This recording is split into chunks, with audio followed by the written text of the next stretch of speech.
പിലോപ്പി എങ്ങനെയാണ് ഒട്ടും ഉടഞ്ഞു പോകാതെ പെർഫെക്റ്റ് ആയിട്ട് കറി വെക്കുന്നതെന്ന് അറിയാവോ? തേങ്ങാപ്പാൽ ഒഴിച്ച് നമുക്ക് കറി വെക്കാം, ഒട്ടും ഉടഞ്ഞു പോകില്ല.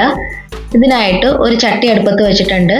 ചട്ടി ഒന്ന് ചൂടാകുമ്പോൾ അതിനകത്തേക്ക് വെളിച്ചെണ്ണ ഒഴിച്ചു കൊടുത്ത് ഒരല്പം ഉലുവ ചേർത്ത് കൊടുക്കാം. ഉലുവ ഒന്ന് പൊട്ടി വരട്ടെ.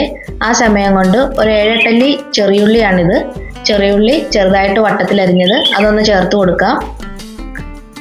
ചെറിയുള്ളി ഒന്ന് ചെറുതായിട്ട് വാടി വരുമ്പോൾ അതിനകത്തേക്ക് വെളുത്തുള്ളി ചേർത്ത് കൊടുക്കാം. ഇതൊരു 8 അല്ലി വെളുത്തുള്ളിയുണ്ട്, നീളത്തിൽ അരിഞ്ഞതാണ്. അതും ചേർത്തൊന്ന് വഴറ്റി കൊടുക്കാം. ഇനി അതിനകത്തേക്ക് ചേർത്ത് കൊടുക്കുന്ന ഇഞ്ചിയാണ്, ഒരു ചെറിയ കഷ്ണം ഇഞ്ചി നീളത്തിൽ അരിഞ്ഞത്. അതും ഒന്ന് ചേർത്ത് വഴറ്റി കൊടുക്കാം.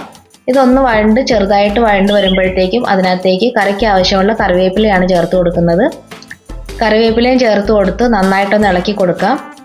ഇതൊന്ന് മുരിഞ്ഞു വരട്ടെ. ഒത്തിരി മുരിയണ്ട, ചെറുതായിട്ട് മുരിഞ്ഞാൽ മതി. ഇതിനകത്തേക്ക് മഞ്ഞൾപ്പൊടി ചേർത്ത് കൊടുക്കാം. ഈ സ്പൂണിൽ, വലിയ സ്പൂണിൽ 3 സ്പൂൺ മുളക് പൊടിയുണ്ട്, കാശ്മീരി മുളക് പൊടിയാണ്. അതും കൂടി ഒന്ന് ചേർത്ത് കൊടുക്കാം. ഇതൊന്ന് ഇളക്കി യോജിപ്പിച്ച് കൊടുക്കാം. മുളകിൻ്റെ ഒരു കുത്തലുണ്ടല്ലോ, അതൊന്ന് മാറണ വരെ, ഒന്ന് കളറ് മാറണ വരെ നമുക്ക് ഒന്ന് ഇളക്കി കൊടുക്കാം. ഇതൊന്ന് കളറ് മാറി വരുമ്പോഴത്തേക്കും അതിനകത്തേക്ക് കുടംപുളിയാണ്, കുടംപുളി ഇട്ട് വെച്ച വെള്ളമാണ്. 2 വലിയ പീസ് കുടംപുളിയുണ്ട്, അതൊന്ന് ചെറുതായിട്ട് കീറിയാണ് ഇട്ടിരിക്കുന്നത്. അതും കൂടെ ഒന്ന് ചേർത്ത് കൊടുത്ത് തിളയ്ക്കണ വരെ ഒന്ന് ഇളക്കി കൊടുക്കാം. ഇപ്പോൾ ഇത് തിളച്ച് വന്നിട്ടുണ്ട്. ഇനി ഇതിനകത്തേക്ക് ചേർത്ത് കൊടുക്കുന്നത് തേങ്ങയുടെ 2-ാം പാലാണ്.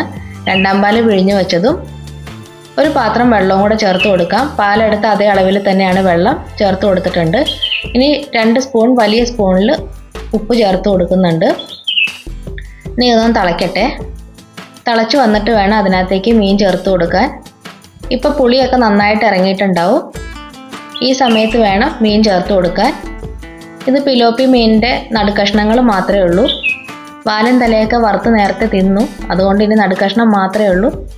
ഇതൊന്ന് ചാറിൽ മുങ്ങിക്കിടക്കാൻ പാകത്തിന് ഒന്ന് താത്തി ഇട്ട് കൊടുക്കാം. ഇനി ഒന്ന് മൂടി വയ്ക്കാം. ഒരു 4-5 മിനിറ്റ് കഴിയുമ്പോൾ ഇതൊന്നും വെന്തിട്ടുണ്ടാവും. മീൻ വെന്ത് കഴിഞ്ഞിട്ട് ഇതിനകത്തേക്ക് തേങ്ങയുടെ 1-ാം പാലാണ് ആഡ് ചെയ്ത് കൊടുക്കുന്നത്. ഇപ്പോൾ കണ്ടില്ലേ, എണ്ണയൊക്കെ നന്നായിട്ട് തെളിഞ്ഞു വന്നിട്ടുണ്ട്. മീൻ ആവശ്യത്തിന് വേവായിട്ടുണ്ട്. ഗ്യാസ് ഓഫ് ചെയ്തു. ഇനി തേങ്ങയുടെ 1-ാം പാല് ചേർത്ത് കൊടുക്കാം. 1-ാം പാല് ഒട്ടും കളയണ്ട, വടിച്ച് ഫുള്ളായിട്ട് തന്നെ ചേർത്ത് കൊടുക്കാം.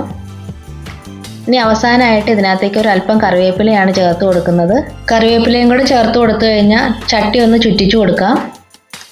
ഇനി സ്പൂൺ ഇട്ടൊന്നും ഇളക്കരുത് കേട്ടോ, മീൻ ഉടഞ്ഞു പോകും. ചട്ടി ഒന്ന് പതുക്കെ ചുറ്റിച്ചു കൊടുക്കാം. ആ തേങ്ങാപ്പാലൊക്കെ ഒന്ന് എല്ലായിടത്തും മിക്സ് ആവട്ടെ. ഇപ്പം നമ്മുടെ മീൻകറി ഇവിടെ റെഡി ആയിട്ടുണ്ട്. ഒരു തവണയെങ്കിലും ഇതേപോലെ ഒന്ന് ട്രൈ ചെയ്ത് നോക്കണേ. നല്ല ടേസ്റ്റാണ് ഈ മീൻകറിക്ക്.